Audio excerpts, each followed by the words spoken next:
or for so many different things. Everything we are doing in life is because someone told us to do.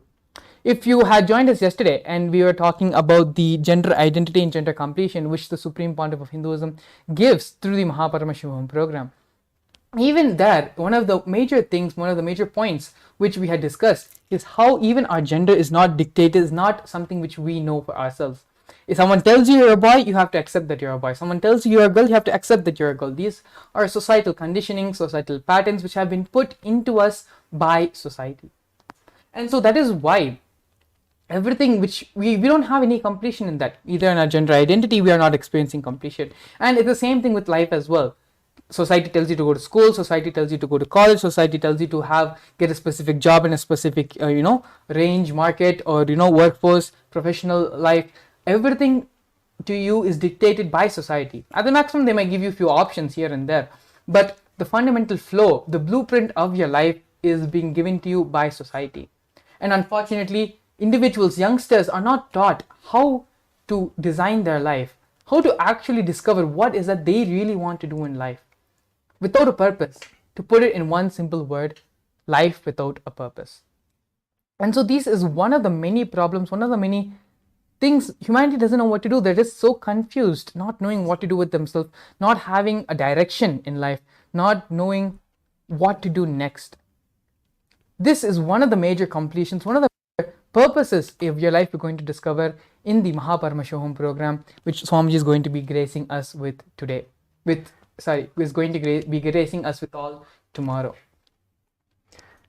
That was so beautiful, Mangala Maharaj. Now I think I should just skip the suspense and get into the real topic, which is training your brain to reflect the consciousness. That is the topic which we are going to be discussing about today. So Mangala Maharaj just explained about Adi Kailash and how the lifestyle and how the mission, the whole thing that Swamiji is reviving started in the Adi Kailash. How is that related to the topic that we are going to actually be looking into, which is training your brain into reflecting the consciousness itself, reflecting Swamiji, the ultimate Paramashiva himself? Well, the Adi Kailasa, the source place which everything started manifesting from Swamiji himself, is one of the place that Kailasa directly is manifesting from, which is the Kalpa Vriksha, the banyan tree. The Kalpataru, which is there as the Nijavatar of Paramashiva, as the living Kalpataru, which is the banyan tree, is Paramashiva himself, Swamiji himself, manifesting in the form of a Kalpataru, meaning a Kalpa as a banyan tree. It's a banyan tree, exactly. Yes. So that is the place which everything started from. So that is the ecosystem that is holding everything in Adi Kailash. Now, what is the connection between that and this? That is what we're going to be seeing now. How is that going to manifest? How is that going to train your brain to reflect the consciousness, Paramashiva, Swamiji himself? Now, Mangala Maharaj, in Adi Kailasa, what is it that we enjoy the most when Swamiji was there? What is it that we enjoy the most in Adi Kailasa? Actually, Adi Kailash itself is such a good experience. In my time when I was there in Adi Kailash, for many different reasons, we used to go and travel, and we would go for awakening programs, or we would go to a different Adinam. We would travel for different things. But only when you come back to Bidadi, only when you come back to Adi Kailash, you feel like it is home. You feel, it just feels, there's a subtle experience that you have when you come back to Bidadi, when you come back to Adi Kailash. And that in itself is such a beautiful experience to have. It's Swamiji, literally his blood, sweat, everything is there in Adi Kailash. If you actually go and look through the Nithyananda, and you go through the history of Bidadi, history of the Sangha, you can see that even the Laughing Temple, the first kutir which was constructed, the first buildings which were constructed in Adi Kailash, Swamiji himself had put his own, using his own hands, his own blood and sweat was used in creating those places. He himself would not only put the bricks, even bake the bricks. He would get the mud, he would make it into clay, properly put it in the proper shape, and he would burn it in the whole night. He would put it for burning under the fire, on top of the fire, and he would even make the bricks. So forget about just even constructing the building, even making the material to make the building itself, Swamiji had done personally by himself. He had done so much of hard work to build Adi Kailash. And so literally you can say that not just in a spiritual sense, but even in a physical, in the reality of our plane, in our physical matter reality, Adi Kailash is literally Swamiji's own extension. Many times Swamiji himself has told that my whole body, my whole extension, Adi Kailash is literally the extension of his own body. And there are like so many experiences. I can just keep on going on and on and on about the different ways how Adi Kailash is special and how Swamiji himself has it's just an extension of Swamiji, the whole Adi Kailash experience, the whole breathing space of Adi Kailash. So many of my own personal skin diseases and problems which I have, they become irrelevant on Adi Kailash. Even if I go and travel to Chennai or some other place, it starts coming up. But then when I immediately come back to Adi Kailash, everything just, after a couple of days, after a couple of weeks, it just disappears by itself. And so Adi Kailash by itself is a kshetra.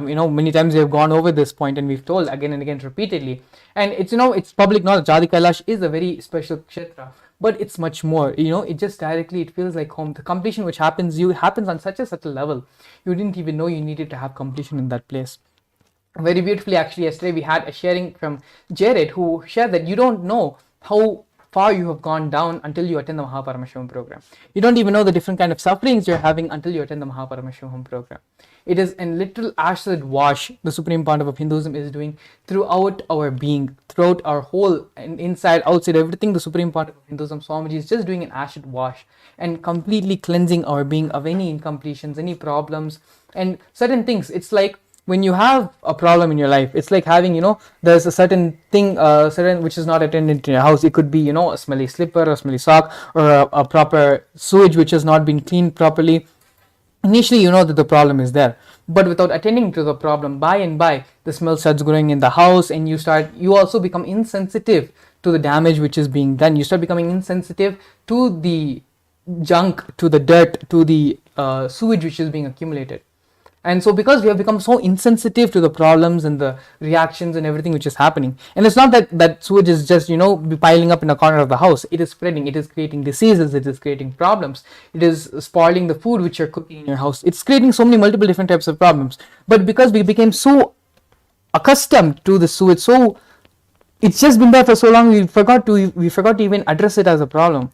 These are the different kinds of problems. These are the patterns. These sewages are the different patterns which we are facing in our life, and we have become so, what is the word which I used? So redundant of it. We have become so accustomed to it that we don't even realize that it is there. Yes, Maharaj. So all our viewers may be thinking now that, yes, how is this all related to the topic that we are actually going to be discussing today? How is Adi Kailasa, the great ecosystem which has been built by the Supreme Pontiff of Hinduism himself, how is that going to help us? How is that related to anything in the Paramashivam program that is happening tomorrow and every day till March 1st? You might be wondering this. Now, let me tell you all that the Paramashivam program is nothing but the whole ecosystem itself recreated to all of you and given as the Paramashivam program that all of you have been experiencing, and whoever are watching, whoever have never attended Swamiji in any other program, who have just come to the program, who have just come here and just seeing us for the first time, Adi Kailash is an ecosystem. Anyone who is seeking for enlightenment, or even if not enlightenment, even if you are just seeking for a better life, even if you are just looking for, okay, I need some kind of a change in my life. If you see any of the kids these days, any of the teenagers, anyone, they might be just stuck in their life in so many different ways. They are stuck in so many different problems in their life. What is Adi Kailasha? Mangalaha Maharaj has so beautifully explained now. That ecosystem itself is manifesting in the Paramashivam program. And through the Paramashivam program, all of us are getting our brain trained. And the initiation that Swamiji is giving, that is what is going to awaken and reflect the consciousness, the Paramashiva Swamiji himself in all of us. So the training that we are getting is all the other things that we are doing in the program, like the yoga that we are doing and other processes, other kriyas, other meditations that we are doing in the whole day program, is all the training for that one experience, for that one reflection of Kailasa, of Paramashiva himself, Swamiji himself in all of us happening. That is what is the glimpse of the whole Adi Kailasa being given, the whole ecosystem manifesting in our life, in just the place that you are living. It's just Swamiji giving the whole enlightenment to you wherever you are, wherever you, maybe Swamiji is just like giving the whole thing to you and making you all experience that no one should ever miss. Swamiji is making sure of that no one even misses this in any circumstances of their life if they're not able to travel, because many people have seen that in when the programs used to be conducted in Adi Kailash, so many people used to be able to not travel because they were not able to get the flight tickets, they were not able to get the visas, they were not, so many different reasons people used to not be able to travel. But now Swamiji is manifesting the Kailasa itself, the Adi Kailasa itself in all of your lives, wherever you may be. Whoever have maybe before, because of some obstacle, you have not been able to manifest the Paramashivam or Mahaparamashivam or any of the inner awakening programs that was conducted by Swamiji himself in Adi Kailasa or any other Kailasa. Now it is coming to all of your place as Kailasa itself, coming to all of you. Swamiji himself is coming to all of your homes and giving, like, the whole initiation itself is coming to you wherever you are. You don't have to do anything literally. You just have to come and be attentive and be present in the program in front of Swamiji when Swamiji is giving the initiation. That is all that you need to actually do. There is nothing else, and there is literally nothing else that you have to do. There is only just coming and being part of it and sitting in front of Swamiji and nothing else. There is nothing else that I have to tell that you have to do this, you have to do that, nothing. You just have to come and be part of the program, sitting in. The rest will happen by itself. The training your brain means just sitting in front of Swamiji. Just sitting in front of Swamiji to for Swamiji to do what he's supposed to do. We don't know what Swamiji is going to do to us. Everybody, what Swamiji is going to do is completely different. The experience I have, the experience someone else has is completely different. It's never the experience is going to be the same. That is what you're going to experience in the Mahaparamashivam program tomorrow. You're going to be getting trained and getting the consciousness itself of Paramashiva, Swamiji himself, reflected in your being. So you are going to be manifesting Swamiji himself in your life, and there is nothing more beautiful than this that could happen to anyone. Just to expand upon what Paramashivam Maharaj had shared, today Swamiji is gracing us in the Sarvanya Pitam with the energy and space of the Adi Kailasa Sarvanya Pitam. Like this, every single day, the Supreme Pontiff of Hinduism is going to be coming in that space, in the bhava, in the environment, the Vatavarna of each Sarvanya Pitam. So like today we are having the Adi Kailasa Sarvanya Pitam, tomorrow it's going to be a different Sarvanya Pitam, day after tomorrow it's going to be a different Pitam. And so the same way how Swamiji is bringing these Bhava Samaya Darshans, we're having the Bhava Samaya Darshans for almost a couple of years now. Swamiji has been continuously, regularly giving us various Bhava Samaya Darshans, and that's only being expanding and becoming more and more. So how having the darshan of Venkateshwara, darshan of Kalabhairava, of Lingodbhava, having all of them just being manifested in your screen, whether you're watching on your phone or your laptop or your TV, Kailasa is coming to you, Swamiji is coming to you, and that is only being expanded, not just to limited to the deity, to the God that Swamiji is manifesting, but also the Vatavarna, the environment, the Sarvanya Pitam also is being manifested, and that space, the same feeling, energy of that, of whatever the Sarvanya Pitam is, whatever the Pita is, the same energy is coming along as well.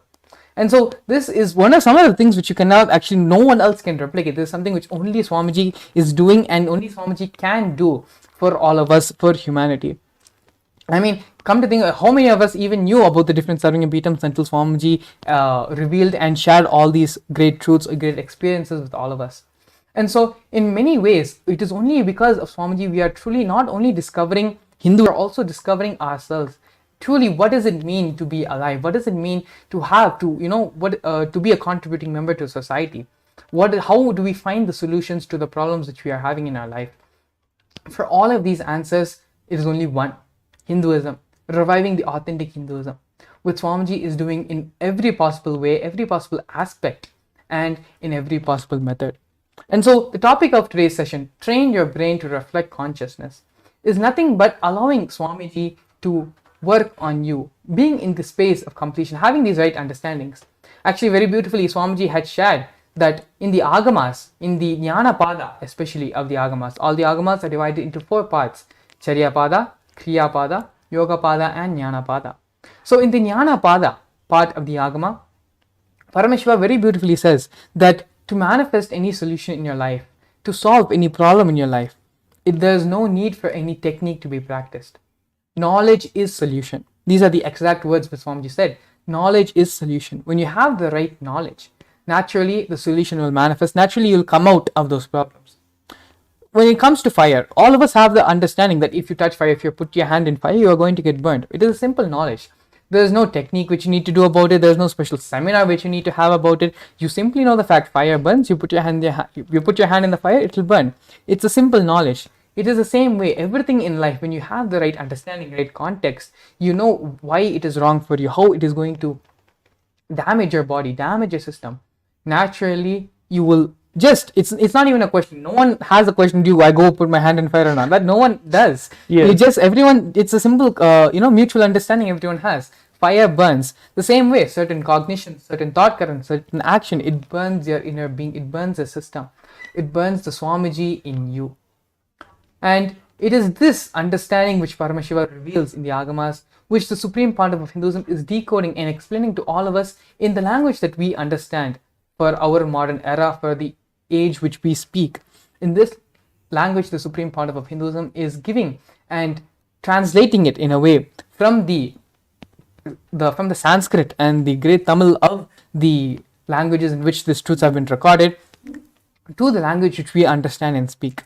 The translation of it is being done by the Supreme Pontiff of Hinduism and is being beautifully presented to all of us in a way where we can understand and we can speak in the same language in the same way. So coming again, these are all just glimpses, and as we said yesterday as well, we can only do so much by speaking. But it is only when you truly experience the program and listen to the experiences of others also who have gone through the previous Paramashivam programs, and they're going to be joining us, and they're going to be sharing on today's segment as well. We have a couple of devotees who are going to be coming and joining us and going to be sharing their experiences about the Paramashivam program. So you don't need to take our word for it, but you can even take people like you who are outside, who are studying, who are working, who have family, who have jobs. The amount of transformation which has happened in their life is incomparable. The amount of possibilities which open up in their life is unimaginable. They will be trying to do one thing, but a possibility, a door, a path, a new way for another thing opens up. Yesterday, beautifully, Tirupaya was sharing. He wanted to do more contribution through the field of yoga. And so when he entered into one step, he did one thing for establishing yoga studio to start enriching people through yoga. He only did one thing, but he saw the second door was opened. And so when he went for the second door, he saw the third door opened. And then from the third door, the fourth, and like that, so beautifully, his life is expanded now. And nothing he did, all he did was attend the Paramashivam program and let life happen from there, let life take off from there. And so Swamiji is coming in the Bhava where he established the Adi Kailas Sarvanya Peetam, created the headquarters, the base for where the mission started. From that Bhava, this Leela is what is going to be expressed through the Supreme Pontiff of Hinduism tomorrow.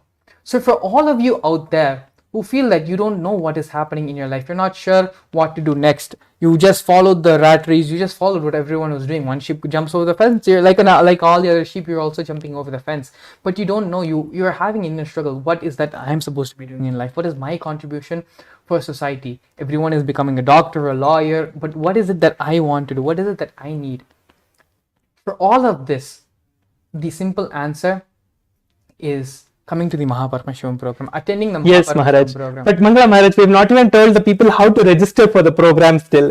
So all of you, please scan the QR code that is being projected over here, and you will get into the Paramashivam program link, and you'll be able to register yourself or just fill your intentions, and we will reach out to you and help you manifest your reality and manifest the Paramashivam program in your life. So all of you now click on the QR code that is being projected over here, and you will be led to the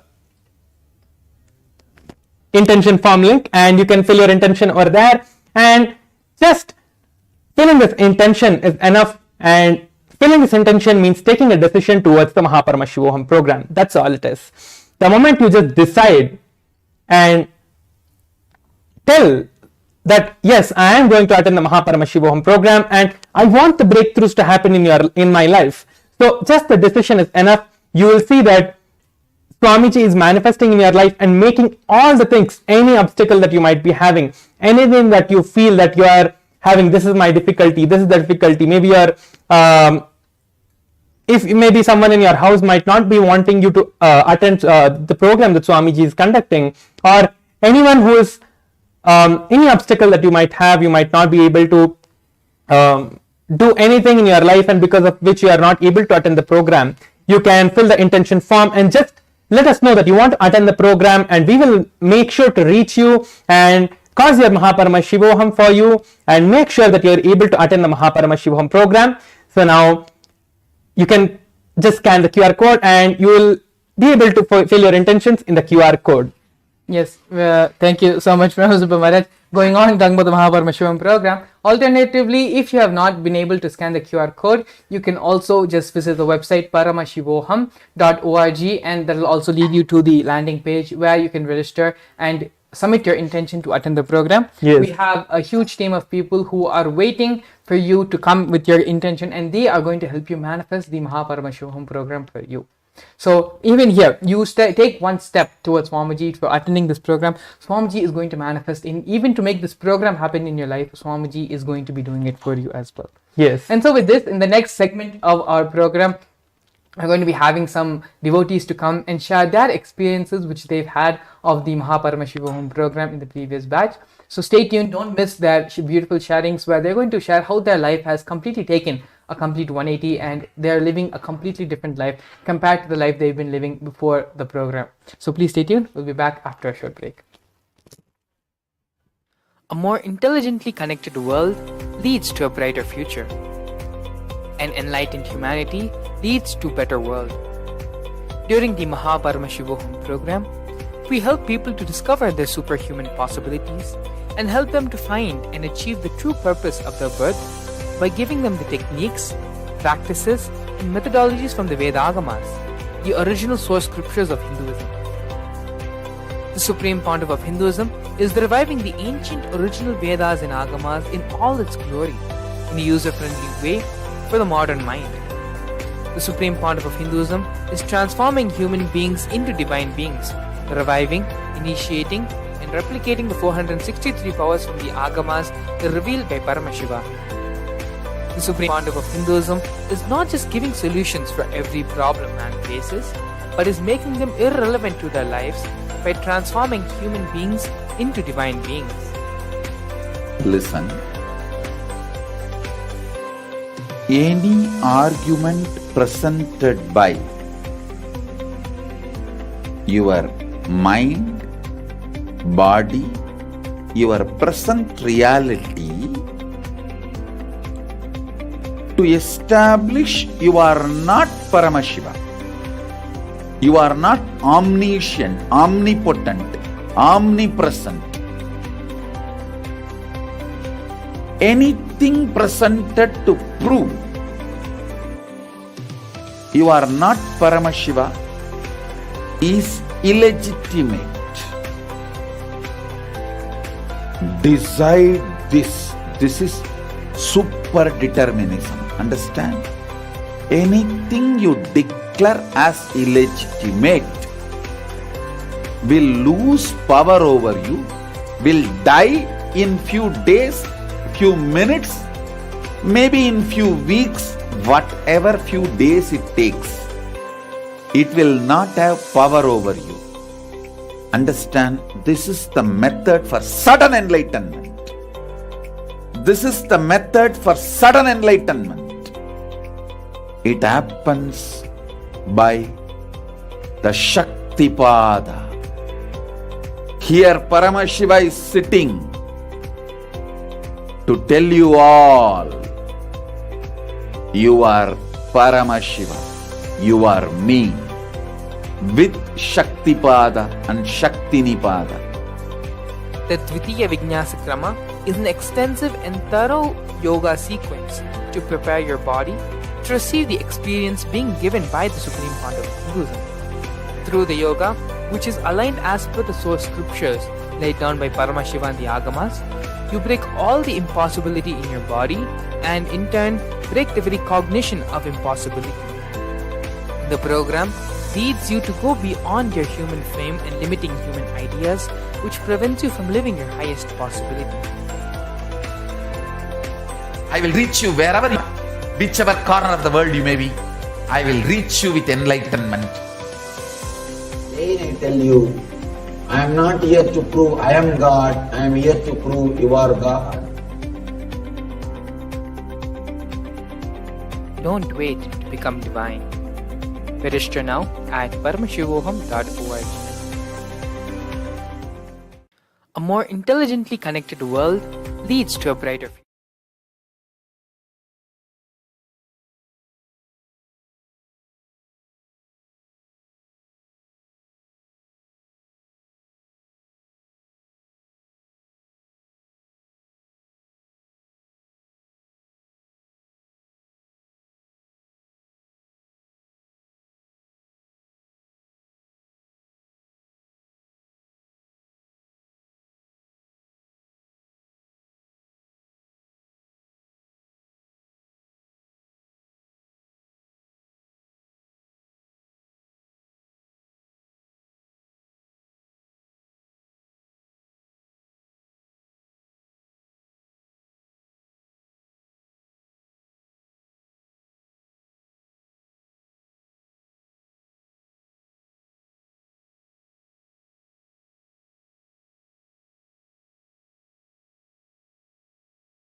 नित्यानन्दं परमसुखदं केवलं ज्ञानमूर्तं द्वन्द्वातीतं गगनसदृशं तत्त्वमस्यादिलक्ष्यम् एकं नित्यं विमलमचलं सर्वदी साक्षिभूतं भावातीतं त्रिगुणरहितं सद्गुरुं तं Namami.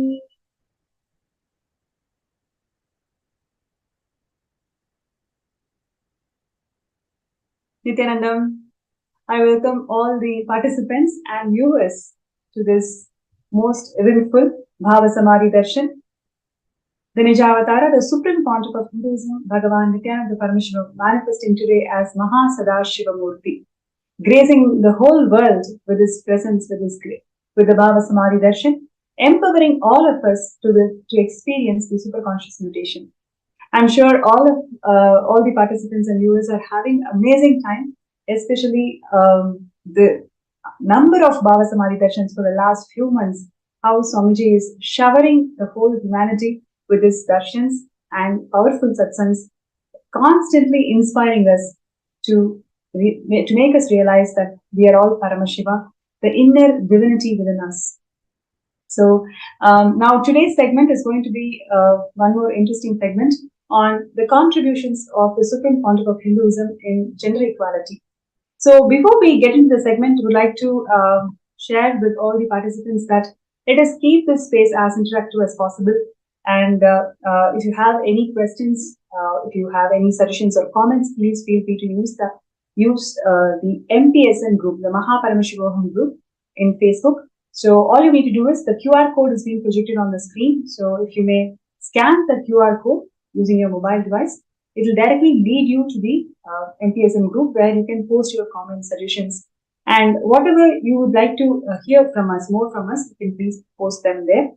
And in the end of this segment, we're also going to be having a third eye scanning segment. So whoever is finding obstacles to manifest being part of Sarvanipita, or you're finding obstacles to manifest the Maha Paramashivam season 2 for the third eye scan, and that will also be scanned at the end of this segment. So, so how many of you are excited for this segment and looking forward to listen and know more about the gender, the contributions of Supreme Pontiff of Hinduism in gender equality? You may feel free to post that in the chat or in the MPSN group. Yes. So today, before we get into the contributions of Swamiji in gender equality, the Tiruchengodu Sarvanyapitam, one of the 21 kingdoms where Swamiji is the Guru Mahasanidhanam. So we'll be looking into how this whole Tiruchengodu Sarvanyapitam was made, and mainly focusing on the humble beginnings of Kailasa. Today we know Kailasa as the first nation of Hindus, which is so historical. The plight of Hindus for the last 2000 plus years who went through brutal persecution, finally coming to the culmination where we all have the first nation, where the Supreme Pontiff of Hinduism is the sovereign and the constitutional authority guiding the whole humanity into the science of superconscious living. Today, Kailasa has established diplomatic relations with several nations in the world, and this, the policies of Kailasa is welcomed in global level, where it is actually being a trendsetter for approaching the world issues through the sciences, sacred sciences of Vedas and Agamas. And almost every week we have the Kailasa entering into diplomatic relationship with another country. And so many contributions and so many success of Kailasa nation we have been seeing. But how did this all begin? So that is what we'll be looking into the first part of the segment, which is the humble beginnings of Kailasa. Swamiji has time and again shared with all of us that it is always one person at a time and one being at a time. What we experience as Kailasa today, it is all because of Swamiji's hard work, 30 years of hard work, which is something unimaginable. As a single person, Swamiji has built this whole nation out of his sheer love and compassion for the humanity. Now, we'll look into a small video which actually talks about, or even shares where we can actually connect with the amount of hard work and the humble beginnings of Kailasa, how it all started, and what we are experiencing today as Kailasa's success is something unimaginable. But over the last 30 years, Swamiji's hard work is something we cannot even understand and cognize. So let's take a look at the video, which will actually where we can connect and understand Swamiji's hard work.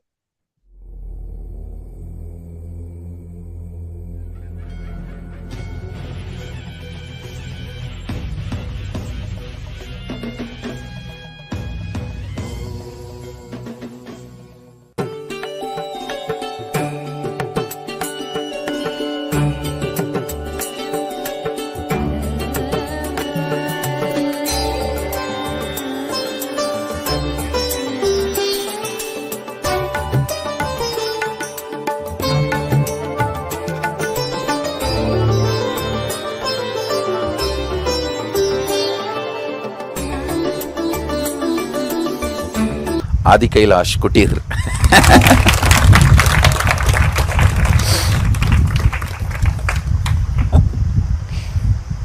This is the first bed cum simhasan. In the night time I'll use this as a bed, and daytime I'll sit and bless the villagers or people who come for healing. And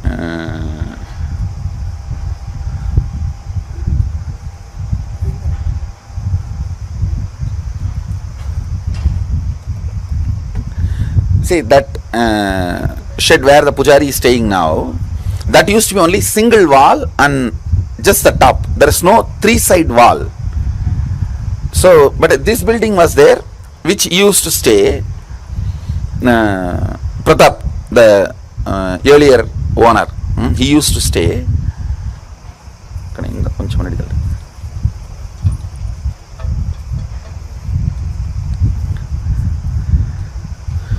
The first time when we printed calendar with banyan tree and Dakshinamurti, in 2003 we printed. Actually 2002 I did the foundation stone. A small bit land was given. These guys have already wanted to give, they committed to give. The registration process did not happen in 2002 because somebody was traveling in their family. The registration happened 2003, but the Bhumi Puja was done in 2002 with another one person who gave a small bit of land. And so foundation was laid actually in 2002 on Chitra Nakshatram and Namavasya. Now only we found out it was Chitra Nakshatram.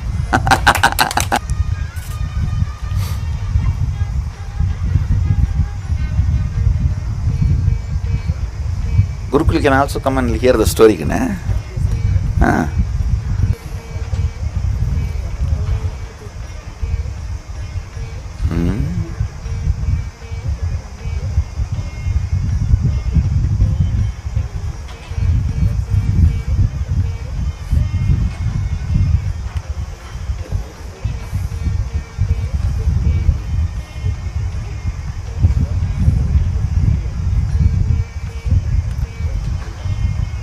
See, first calendar we printed, we offered to Dakshinamurti and brought it and stuck to the wall. Still it is there.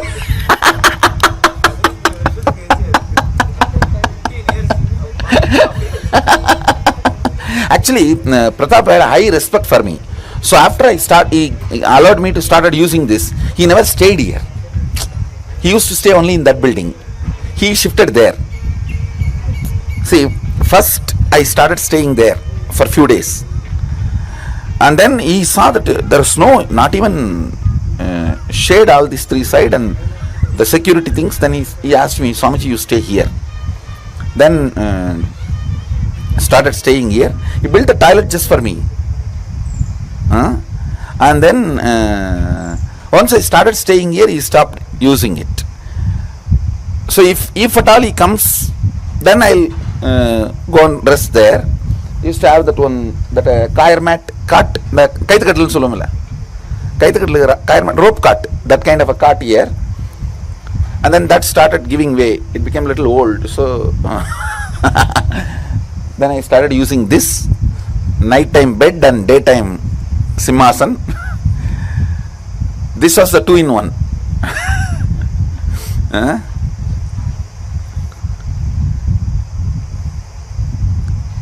And that time itself, what all I collected, the temple photographs, the book on organic gardening, you can see all that. See, the whole Sangha, I had a clear vision. And almost, see, if you get inauguration invitation, that shows very clearly, I go to studio, get the photographer, ask the photography to be done, and then I go to another one studio, Photoshop the whole thing, place everything. It was personally designed by me. Nobody else is there. Designing. Then fun making the CM agree to come. That was, you are sitting CM. Inaugurated, we had 2 functions. One for Swamis, one for politicians. So sitting CM and ex-former CM both came. Video is there. Both of them came for inauguration. We have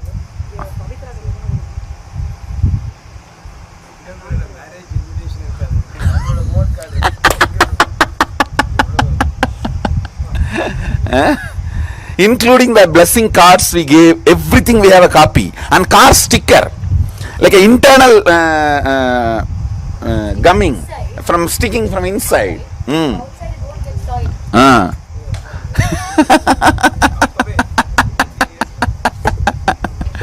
When we started, and where we get few hundred rupee and do a work, we get few more hundred rupee and do a work. That way of lifestyle, that way of functioning.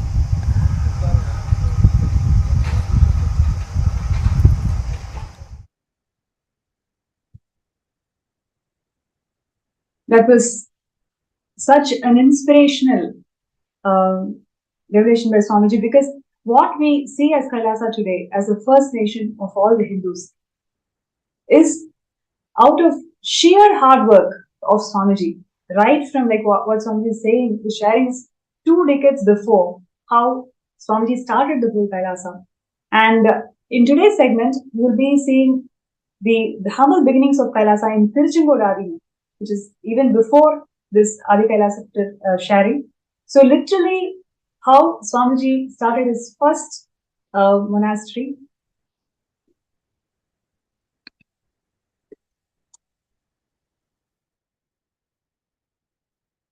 Yes, so this is the first ever Kailasa, and you can see here in 2001, 14th April, Swamiji inaugurating the Avarti Palayam, and this land was donated by a devotee to Swamiji, who was guided by the divine. You can clearly see here how Swamiji is carrying the photos of the Guru and this historic place, the first ever Kailasa.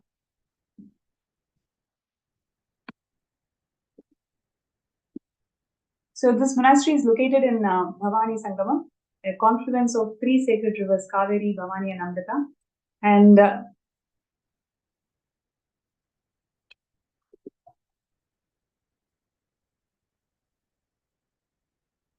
yes, you can see here literally Swamiji is organizing the entire monastery all by himself. And there are so many evidences of Swamiji maintaining a diary of each and every person, whoever enters and receives healings from Swamiji. Swamiji himself used to note down their contact details, maintain their entire database, follow up and find out if they are healed, and then invite them for the next Homa. So this level of hard work Swamiji himself has put in to form the Kailasa to whatever it is today. And literally, you can see here the thatched roof of the entire monastery. One side is not even completed, right? So the whole Kailasa has this humble beginnings where Swamiji himself is involved in all this construction, and with a board, Ramakrishna Dhyana Petal, and Swamiji guiding all the devotees into the science of living enlightenment.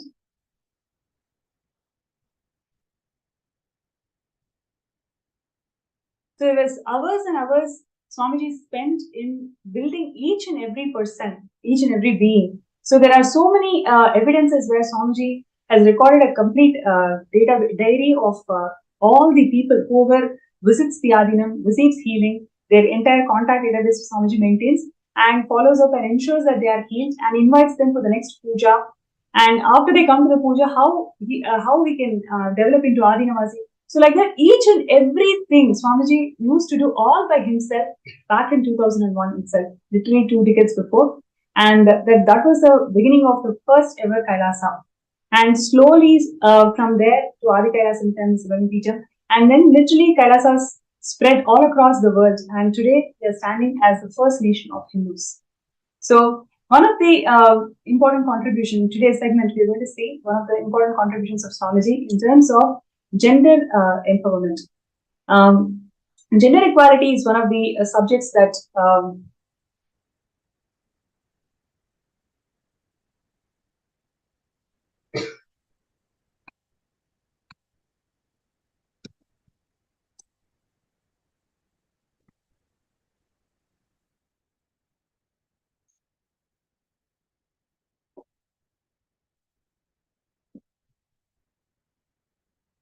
Yes. So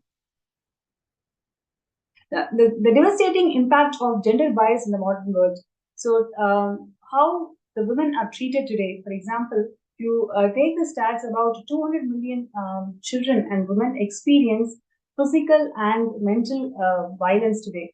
A study that was published in February 2021 found that women with promising academic careers have limited leadership prospects in workplace, and they also experience sexual and emotional violence in the workplace. It also reveals that females, academic internal medicine hospitalists, face frequent gender based discrimination and sexual harassment in the workplace. And they also receive low pay, fewer benefits, fewer opportunities compared to men. And the pregnant or the nursing women are also ill treated. So there are several issues that we face in today's world in terms of gender equality, and it is not resolved. And even the feminism that we see today, it's not giving the desired results. It's all about competing rather than expression of unique aspects that each gender can contribute to a workplace.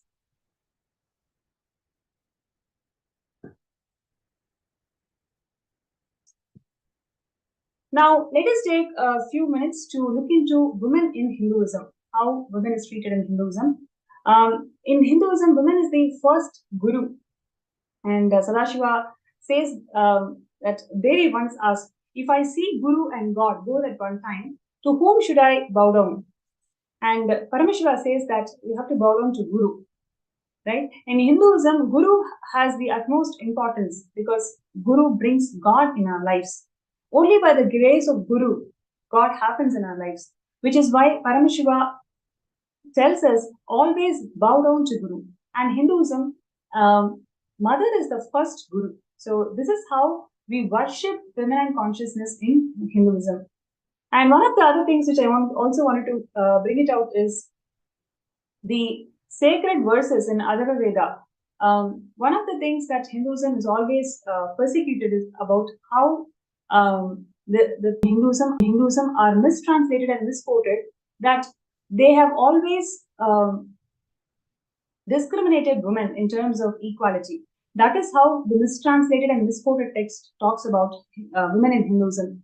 But now in today's segment, we're going to see some of the shocking revelations of how women in Hinduism is always respected. So one of the things that I wanted to share is the sacred text from the Adharva Veda, which talks about girls should train themselves to become complex scholars and youthful through brahmacharya and then enter the married life. This is from Adharva Veda 11.5.18. See, we always hear that girls are denied education in Hinduism. That is how the Macaulay text and the intellectual persecution on Hinduism has always showed us that girls are denied education. But as per the sacred verses, girls should be trained into complex methodologies and they have to become scholarly.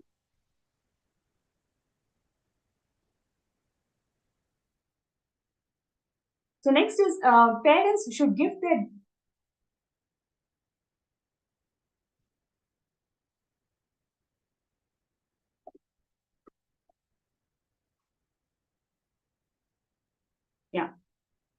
Parents should give their daughter intellectuality and the power of knowledge when she leaves for the husband's home. They should give her wealth of knowledge.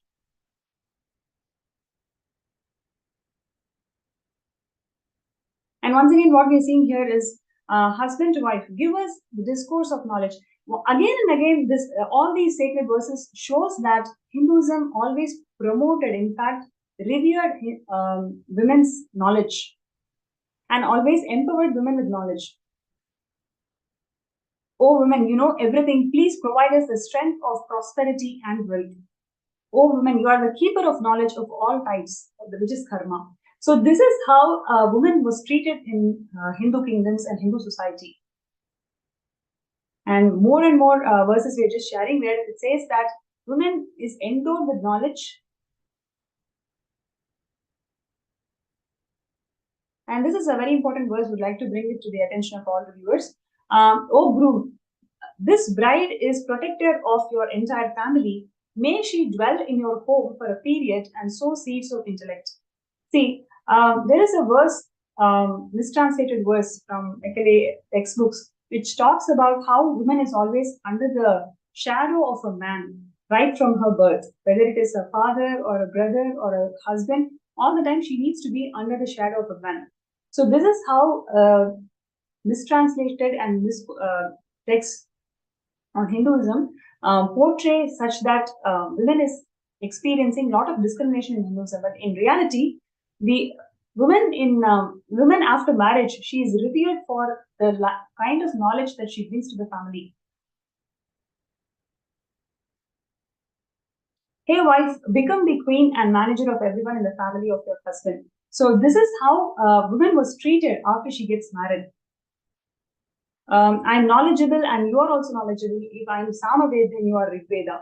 So literally, we can see all these sacred verses talks about the intellectual knowledge that the woman carries and how she is revered by the entire society.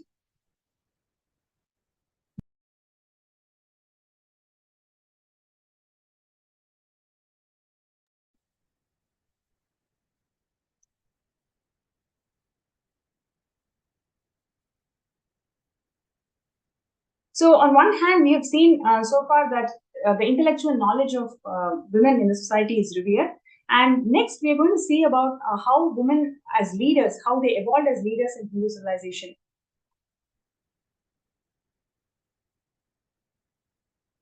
So one more sacred verse which talks about where a woman is sharing that my destiny is as glorious as the rising sun. I am the flag of my home and society. I am also their head. I can give impressive discourses. My sons conquer enemies. My daughter illuminates the whole world. I myself am winner of all enemies. My husband has infinite glory. I have made these sacrifices which make a king successful. I have also been successful. I have destroyed my enemies. You can see how powerful a woman used to be in Hindu kingdoms. Women should take part in legislative chambers and put their views on forefront. And in this mantra, it is enforced that wife or ruler should give education of politics to others. Likewise, the king should do justice for the people and queen should justify her role. So in every level, whether it is women in the society or in the kingdoms,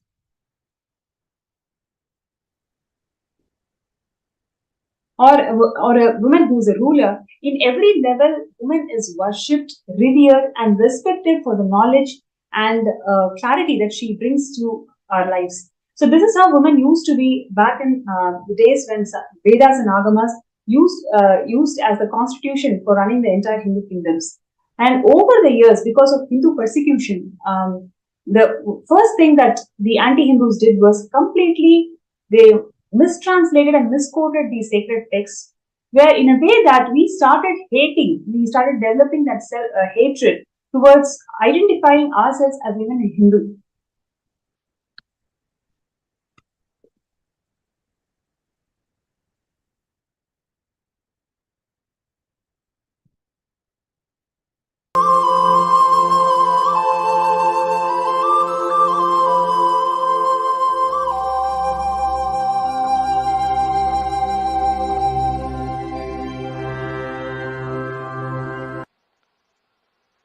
If you awaken the third eye, you don't have to go through, if you work on the third eye, you don't have to go through the regular, usual, logical system of thinking to come to a conclusion.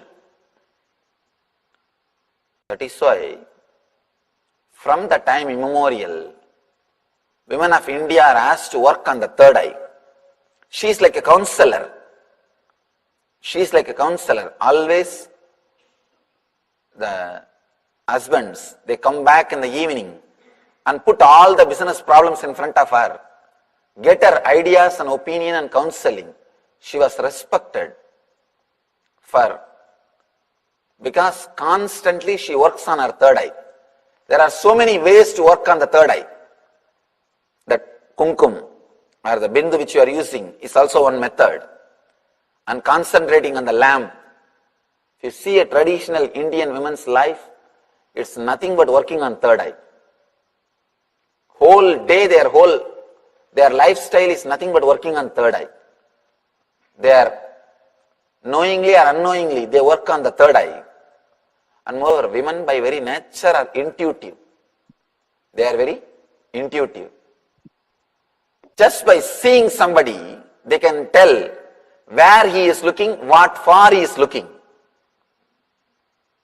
Because the intuition is a basic need for them to protect themselves. From the young age, they have to develop that intuition to protect themselves. It is not a luxury for them, it is a basic need for them. So just one glance is enough, where, what far he is looking, what he is thinking in the mind. You can't escape from women's intuition. But sometimes they are so graceful, they let you think that they don't know. They just let you play your game. They do not want to be too much on you. But one thing I can be sure, the intuition power of women is lot more than men by the very nature. Second thing, the techniques traditional Indian women practice, like kumkum or every day sitting in front of that lamp and meditating on it, all these things are techniques to awaken the third eye.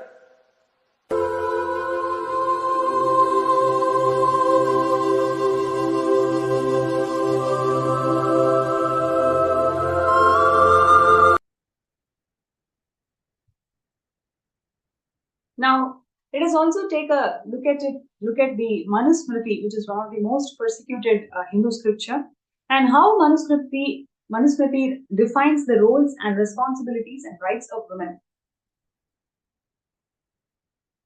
As per Manusmriti, a daughter is equivalent to a son. In her presence, there is no question of anyone snatching away her right over property. The right is equal in father's property for both son and the daughter. Again, always we are used to the ideas that women is denied education rights, women is denied of inheritance rights. So these were the common misconception and hatred that was spread because of anti-Hindu intellectual persecution that anti-Hindus did as an intellectual persecution to Hinduism. And now in this whole segment we'll be talking about the different Hindu laws which literally empower the Hindu women. A daughter alone has the right over personal property of her mother. That is one of the laws as per Manusmriti. And another law is, if a person has no kin or wife, then his wealth be distributed equally amongst his brothers and sisters. If the elder brother refuses to give a due share to other brothers, then he is held culpable by law. So, in fact, if you're not going to respect women in the society, you are actually considered as a culprit. So, those relatives who rob away or thrive on wealth, property, vehicles, or dresses of a woman or her family are committers of sin.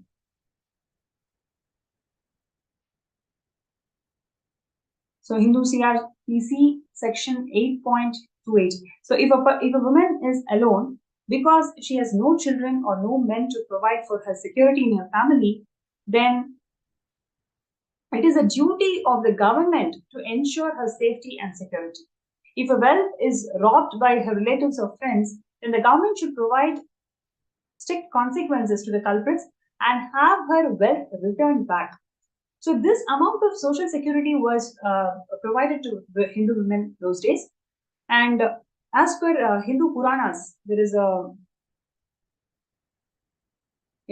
this beautiful ritual of Tulabharam where Bhagavan Sri Krishna on the golden throne, sat on a golden weighing scale, and his wife Satyabhama puts lots of gold jewels and coins to show her love towards Bhagavan Krishna.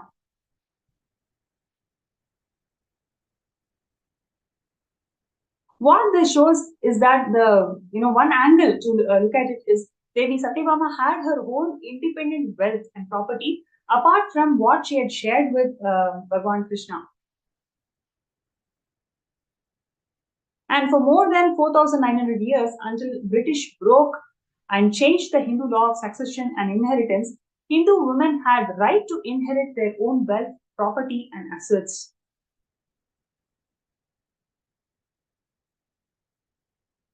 And to protect the interest of their knowledge, interest of their daughters after marriage, Hindu kings and fathers would give huge shares of their wealth to their daughters, which they would exclusively own. And as per Hindu law, it could not be taken away from her. But this was but this was misrepresented as the dowry system. Please understand, this wealth that the woman carries from her parents, it is completely given to her, and she should not be sharing that wealth with others. So this is given as a security for her own life, not as I have to give this to get rid of my daughter from my family. That is how the misconception is always spread in the society about women.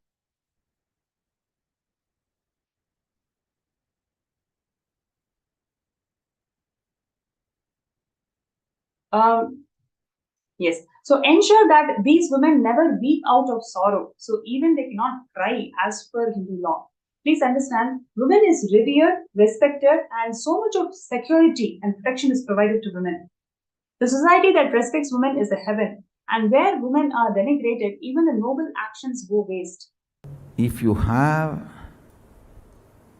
a chaste woman in your life, either as a wife or as a daughter or as a sister, as any one relationship, I tell you, listen to this word. You will never have accidents. You will always be protected by all the unknown, unseen problems. A chaste woman, one chaste woman in your life, either as a sister or as daughter or as mother or as a wife, any one relationship, it can be any. If one chaste woman is there in your life, you will not have any unknown, unseen problems. The whole cosmos, grahas, will simply protect you. You may think I am giving two big mystical words. Understand, I believe that. I myself a believer of this truth.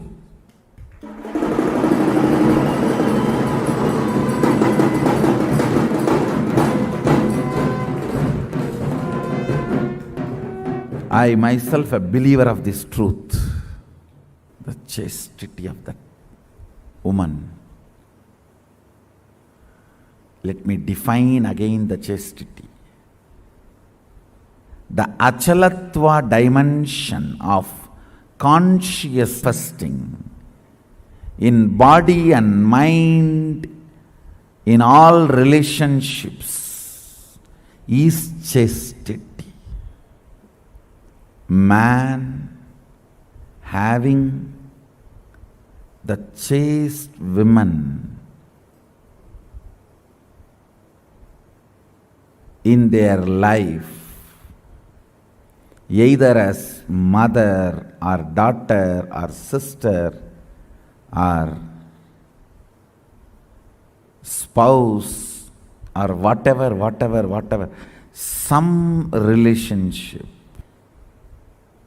brings cosmic protection.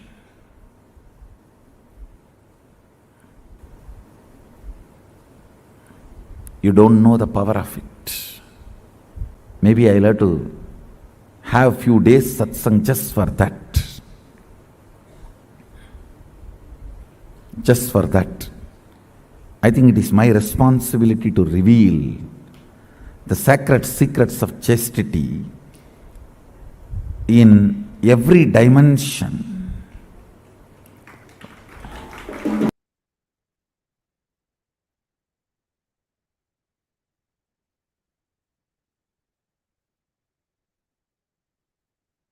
Yes. The Hindu law related to women assuming the role of a son in absence of male sibling. So he who has no son may make his daughter in the following manner as an appointed daughter, Putrika, and the male child born out of her shall perform my funeral rites. Probably the most famous example of the appointed daughter is the incarnation of Devi Meenakshi herself. She took charge of father's kingdom and established her supremacy in all the Hindu kingdoms. Literally, she won 3 worlds before she penned Paramashivam in Kailasa. So, more examples of appointed daughter Putrika includes Queen Durgavati, Queen Ahilyabai, then Queen Avantibai,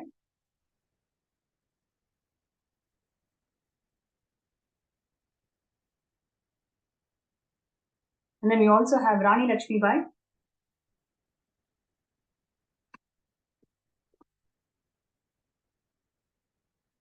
Yes, so far we have seen various aspects of how gender equality never existed in Hinduism, and especially the laws pertaining to how the Hindu society was governed always provided the necessary protection to Hindus, to Hindu women. Whether it and we have clearly seeing that the dowry system, the sati, and women are denied of education. Women are denied with inheritance rights. All these are blatant lies that's been spread in the society by the anti-Hindus.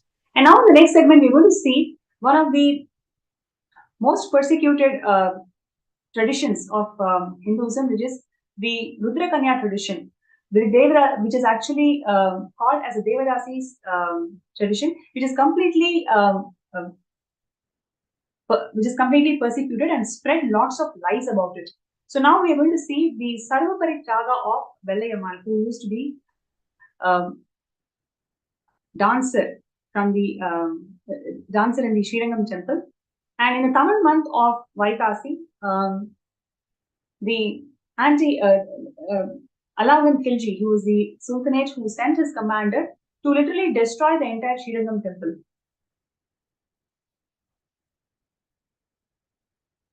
So in this attack, literally they killed about 13,000 Hindu men, but the sacrifice of 70 Devadasis literally saved the entire Srirangam, and especially the main deity, the Nambarumal, was protected because of the sacrifice of 70 Devadasis who were led by Vellayaman.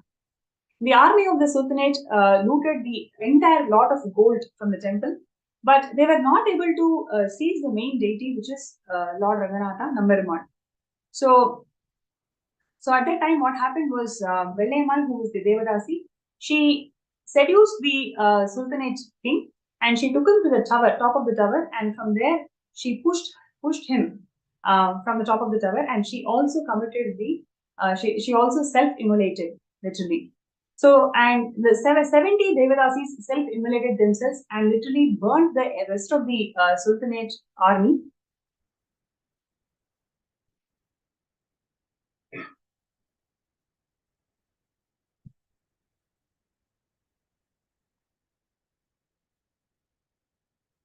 So it is because of the ultimate sacrifice of Vellayamal and the 70 Devadasis, which literally saved the main deity Nambarumal today. So it is not a laziness or it is not huge violence. It is actually the ferocious Tyaga, strategic Tyaga that these Devadasis exhibited those days, which saved this entire enlightenment ecosystem for us today. So, hailing Vellayamal's sacrifice, the chief of Vijayanagara forces away the Sultanate forces named the tower after her. So, this tower always used to be colored in white. And even till today, on Adi Amavasai day, a homage is being performed on behalf of all the 13,000 Vaishnavite Hindu warriors who left their body, and the 70 Devadasis who sacrificed themselves to protect this enlightenment ecosystem of Srirangam. So the so-called gender equality that we are seeing today is actually infused in the Hindu kingdoms by anti-Hindus. It is not the Hindu scriptures. It is actually anti-Hindus who infused this level of gender inequality. So when facing defeat in the war, Indian royal women committed mass self-immolation by jumping into huge pyre of fire. This was done to protect the purity of their body and the DNA and to avoid capture, sex enslavement and rape by any foreign invaders.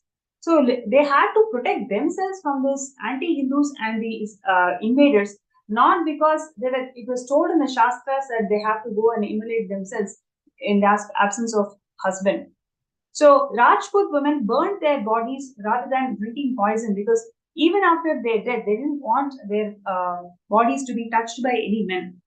So simultaneously, men would tie an orange cloth on their head and ritually march into their battlefield, fighting much larger army until death. Traditionally, the war is called Sakha.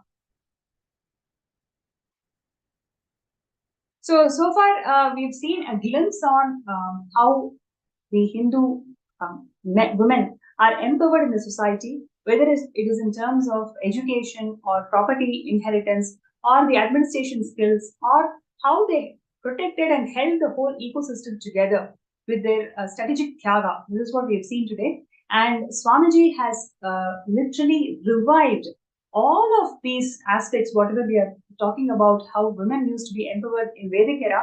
This is exactly how Swamiji revive this entire tradition. And today we are in the world where we are literally experiencing 300 plus million girl children and women are experiencing sexual enslavement, sexual violence in the workplace and elsewhere. So, but Swamiji has revived Hindu feminism and made us all experience what is feminism in its true sense. So what you're seeing here in Kailasa is something so beautiful, like where all the children are allowed to arts, whether it is singing, dancing.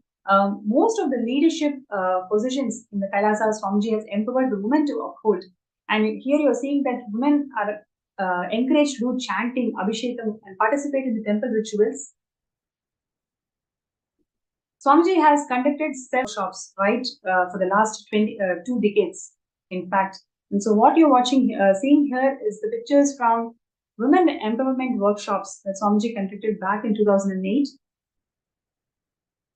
And Swamiji even launched 108 women empowerment centers all around India.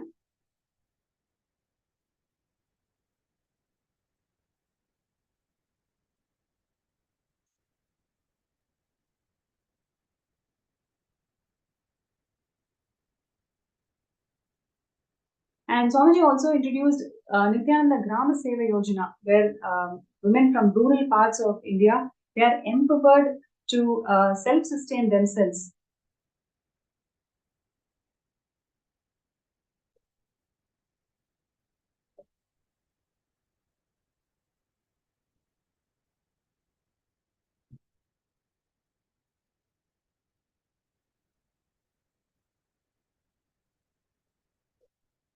So you can see here free medical checkups for rural and indigenous women in Adi Kailasa.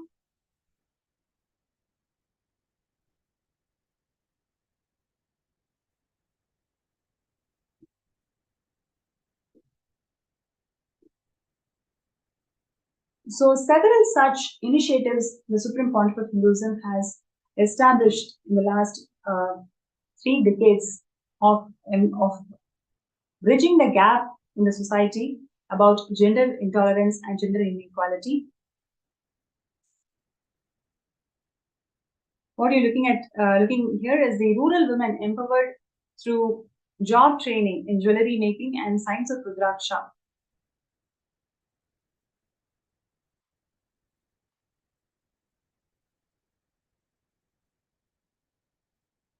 Kailasa also offers spiritual and mental well-being counseling to rural and indigenous women.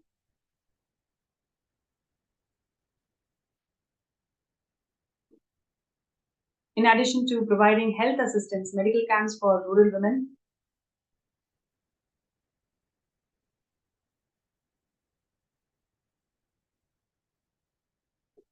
They also train for labor and trade through agronomy, farming, cultivation, and agriculture.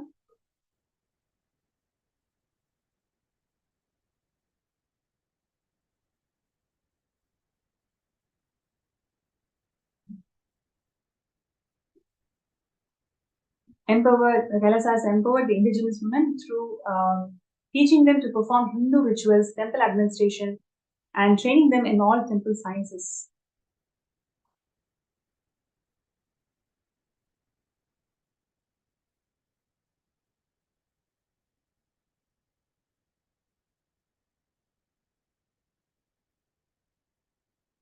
So far we have taken various contributions that Swamiji has done to bridge this gap in the society where women feel suppressed and devoid of rights in today's world.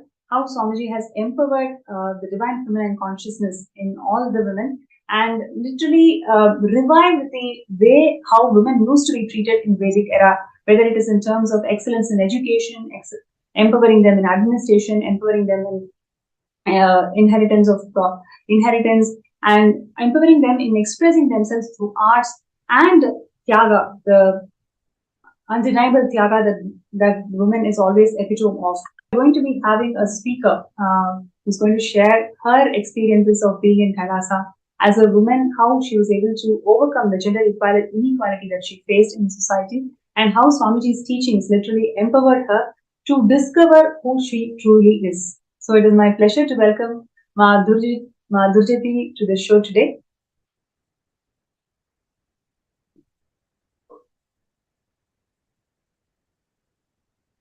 Nithyananda. Yes, Nithyananda. So first of all, thank you so much for joining the segment today. It is my pleasure to welcome you. And like I mentioned to all the participants and viewers, you've definitely gone through a lot before meeting Swamiji. And after meeting Swamiji, you can you can definitely see the changes and the confidence that you radiate as a being, as a woman in the society. So would you like to share an insight about how it was for you to be in the society before you met Swamiji and how the teachings of Swamiji empowered you to face the society and be sure of who you are? I knew from a young age I was different. And throughout my life, I just felt like I didn't quite fit into the world. And I felt somehow, somewhere out there, my tribe is out there waiting. And it turns out it's you guys.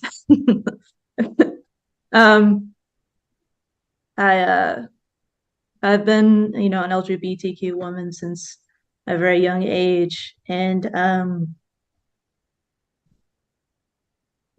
as a woman, we go through our struggles, our ups and downs, wanting to feel safe, having trouble feeling safe. And, you add the layer of also being LGBTQ plus on the spectrum of that. It's another layer of challenges you have to deal with. And I struggle to find my place in the world. But before I knew what Tiago was, I strongly feel that's what I expressed throughout my life. And ultimately, me to finding Swamiji and finding that place where I no longer feel that I don't fit in, like I found the right place. I was completely accepted, celebrated, and respected as a woman, and who I am as an LGBTQ woman. Wow. Would you like to share how Swamiji's teachings and Kailasa empowered you to be assured of this identity and also enrich the whole world about being confident about who you are?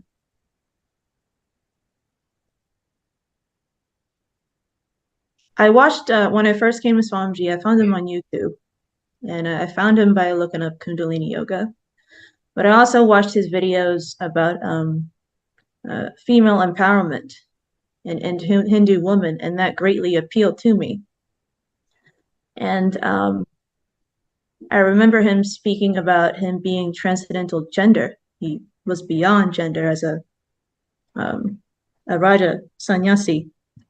And I found that incredibly appealing. And I got the invite to be Adi Kailasavasi, Adi Navasi at that time. And I came straight away. I wasted no time coming to India. And I was still learning about Swamiji and Hinduism's views on LGBTQ and women as well. And I had an open mind coming in. Like, see, Swamiji was my absolute very first introduction to Hinduism. I did not know Hinduism before him. So I was eager to hear how he would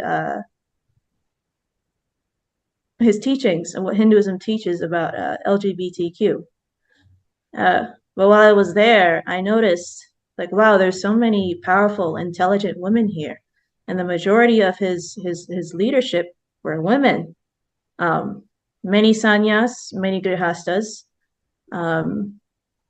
many mothers, grandmothers, even like young teenage girls, incredibly intelligent, powerful young women, like 16, 17. They already had leadership roles and they were rocking it. And I was so thoroughly impressed. And I remember just a few weeks into being Adi Navasi, he spoke about the LGBTQ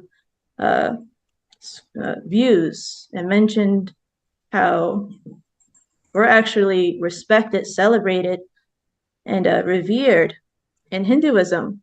And he started talking about the 11 genders. And I was just floored. And I'm like, see, I mean, I already knew this was the guru for me, but then I definitely knew that he was the guru for me. And Hinduism was absolutely a place I could go home. I was no longer orphaned. Hinduism was absolutely the path for me. Swamiji was the guru for me. And there was a place in Kailasa for me in my own unique path. And I was empowered and celebrated and accepted by many around me, and many like me as well. And since becoming his disciple, I felt incredibly empowered over the years, incredibly confident, like more sure about who I am. And I also learned that I'm more than just, you know, LGBTQ. Like there's more. There's more layers to gender than what you read and learn about in society. There's more of a deeper spiritual aspect to it. So knowing that in Hinduism, there's 11 genders, like I learned more about myself. And it's been a beautiful journey of growth. And to be handheld by Swamiji himself in this journey, I feel more empowered than I've ever been in my life, for sure. Yes. Wow. Thank you so much for sharing your journey with Kailasa and Swamiji. And I'm sure there are so many more women out there who are looking for solution, who are looking for that self-assurance of, being confident about who they are and enrich the world with the intelligence, innate intelligence that they are endowed with. So your journey is definitely inspiring for all of us. And would you like to share about why do you see Kailasa as the only solution for the world, where especially we are experiencing more than 50% of the women experiencing sexual violence and sexual harassment in their workplace and in their families? From what I've learned being Hindu and everything Swamiji has taught, women are divine. Women are powerful. Like, Like the force behind the universe is feminine, Devi, Parashakti. And there's thousands upon thousands and thousands and thousands of scriptures empowering women and sharing the importance of worshiping the divine feminine, completion with mother. Every step of the way, like Hinduism has always protected women, stood up for women, empowered women, even down to laws about inheritance, taking care of a single woman who does not have a husband or family and such. The Rudrakanya tradition. And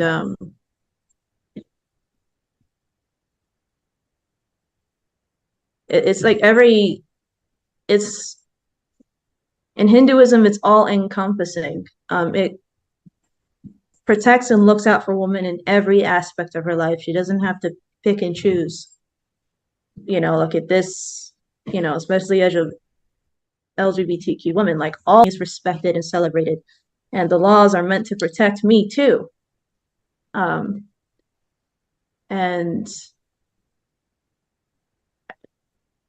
Hinduism celebrates every aspect of a woman and makes sure that it cares for her, protects her, and empowers her in every single way. She is completely revered. As every woman in Hinduism is a form of Devi, Parashakti. And the scripture, the worship, is what it seems like it's all about. You have to see and respect every woman as a form of divine mother, a form of Parashakti. And every aspect of it, medical, legal, social, political, the worship aspect of it, it's all to support a woman in Hinduism. And Kailasa, Swamiji embodies that in every level. And I feel it will provide support for a woman unlike any other organization or body or government you've ever seen out there in the world. I feel it'll be on the cutting edge of women's rights, like beyond. And it'll be an example to the rest of the world, I feel, that how to revolutionize women's rights, for all women. That's what I feel.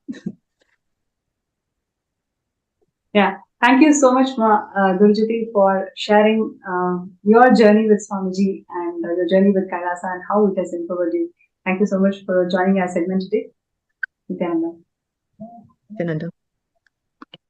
Dear viewers and participants, that is the journey of Gurjyoti, and there are so many more millions of women out there who's looking for a solution, who's really looking for some voice, some support that can empower them, that can assure them who they are, and that can make them powerful, feeling empowered about their existence as women in this market. Swamiji has revived the Hindu feminism in all its senses, whether it is in terms of empowering them emotionally, physically, and spiritually. So Kailasa stands as a testimony of how women can be empowered and how women can express all their abilities as how a Hindu woman used to. So the need for Kailasa is where literally every single one of us can feel that assurance and feel that empowerment, where who you truly are. In a society where there is so much of judgment, so much of abuse, so much of harassment, Kailasa stands as a pillar of support for all the women out there. So if you feel so connected to this cause, to help, to empower, to enrich all the women out there, it is an opportunity for you to be part of Kailasa. Sarvanyapita is a project where all the various initiatives of Kailasa is supported. So by you becoming a Sarvanyapita Ejaman, you are becoming part of Kailasa. Now, we are looking for seed money for building the infrastructure of Kailasa. and Mahakailasa is going to be open this year. So we welcome each and every one of you to join this moment where we can all become part of Mahakailasa and open the Mahakailasa for the whole of the humanity to be part of it. So all you need to do is join. You can file your intention in skshjp.org/contribute. So the intentions are being, the form is being projected on the screen. You can sign up for skshjp.org/contribute. And if you have the intention to manifest Sarvangiti Tejaman and for some reason you're finding a difficulty or an obstacle to manifest it, you may request for a third eye scan. So you can request a third eye scan in the NPSN group, the Paramashivam group, and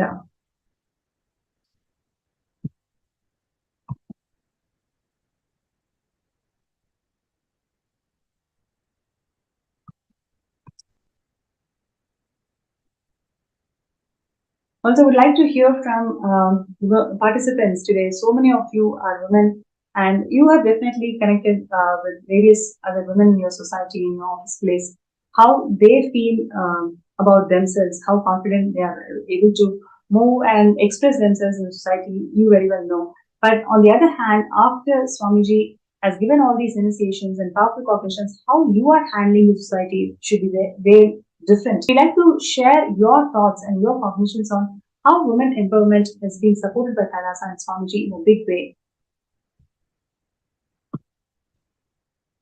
Also requesting all the participants, whoever would like to have a third eye scan, you can post that in the MPSN group.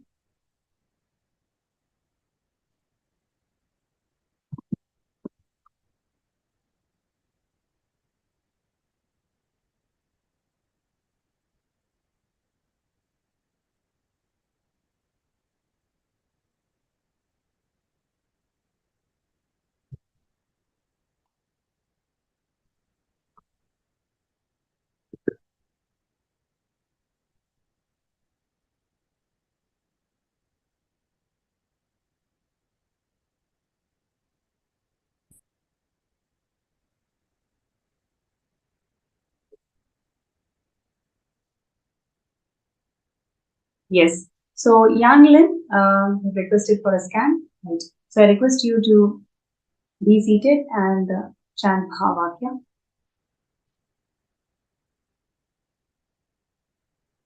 Om Nithyananda Paramashivam. Om Nithyananda Paramashivam. Om Nithyananda Paramashivam.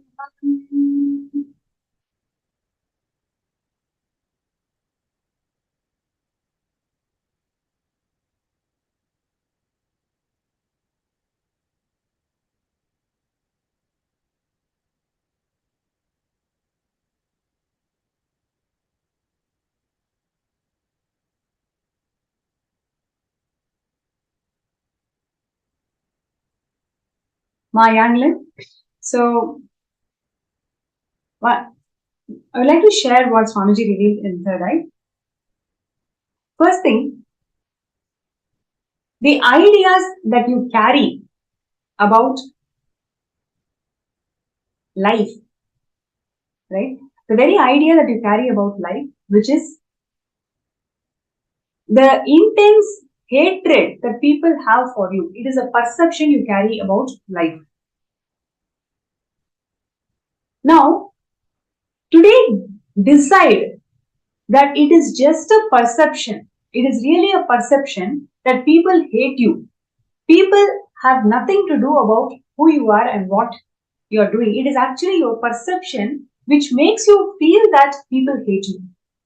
So, Yanglian, today, throughout the day, all the exercises that we will be doing today, focus on this life cognition that you are carrying. Because of this life cognition, even in the places where you are expecting wealth to manifest, where you have given money and you wanted people to return the money, or where you wanted to manifest wealth, in all those places also, this very cognition that you carry about life, right? It is literally stopping that abundance to flow through you.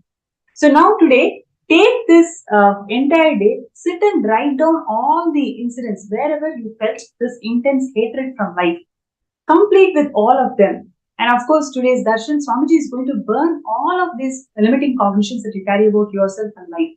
Intensely connect with Swamiji and pray during the darshan for you to experience healing, for you to experience auspiciousness from life.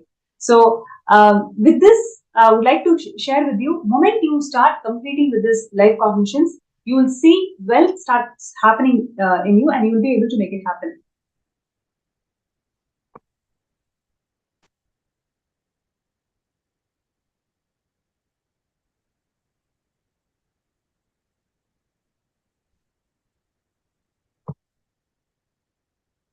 Yes. So with this, we come to the end of this segment. I encourage and request all the participants, even if you have the intention to become a Sarvingapita Yajaman, but you don't know how to manifest, you need to understand that you need to take the first step. Just you taking that first step, Swamiji is going to take million steps for you to manifest this reality for you. So requesting everybody, all the participants and viewers, decide to be part of this Kailasa nation, which is going to solve so many global problems that we are facing in the world today. Kailasa is the only solution that the humanity needs, and Swamiji is reviving Kailasa exclusively for all of us, and he has descended as incarnation of Paramashiva to revive Kailasa and bring back the glory of Hinduism, which has time-tested solutions for all the global problems that we are facing in the world today. So with that note, we'd like to end today's session with the Purna Mantra.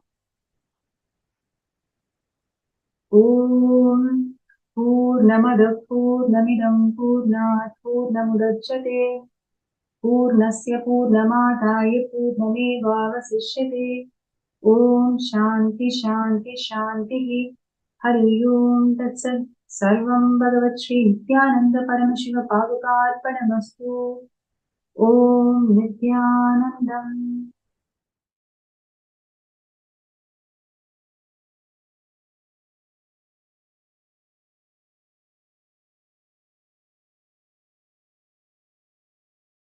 Participants that are eagerly awaiting, today's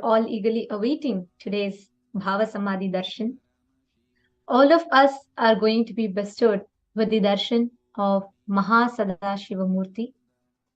We are going to be having the divine audience with Paramashiva himself, where all of us invariably, whatever walk of life you are from, or whatever space that you are right now in, nothing matters. Whether you're stuck in some issues or you're stuck with something inside you or outside you, none of these matter, because all of us are going to enter into the Bhava Samadhi. All the live viewers that are watching us on YouTube and Facebook, if you want to be a part of this live Bhava Samadhi that's happening, you can avail this opportunity by signing up for Mahaparamashivoham, because in Mahaparamashivoham, right now, in just a few more minutes, we are going to be having a very, very special darshan and a very special session directly with the Supreme Pontiff of Hinduism himself. So thank you so much for all the viewers that have joined us. Anybody that wants to be a part of this is the call for all of you. Join us for Mahaparameshwar. And every day we are blessed with various different darshans and exclusive sessions with the Supreme Pontiff of Hinduism. Yesterday, Swamiji had a very powerful session, just one session which is equivalent to 10 Mahaparamashivohams. And Swamiji simplified one of the most complicated concepts about Hinduism and some of the most complicated things about Hinduism. Swamiji gave it in the most simplified, most practically applicable method to all of us. So do not miss these exclusive sessions. I know there are so many of you out there wanting to be a part. So do not miss it. Please sign up and you all can join us.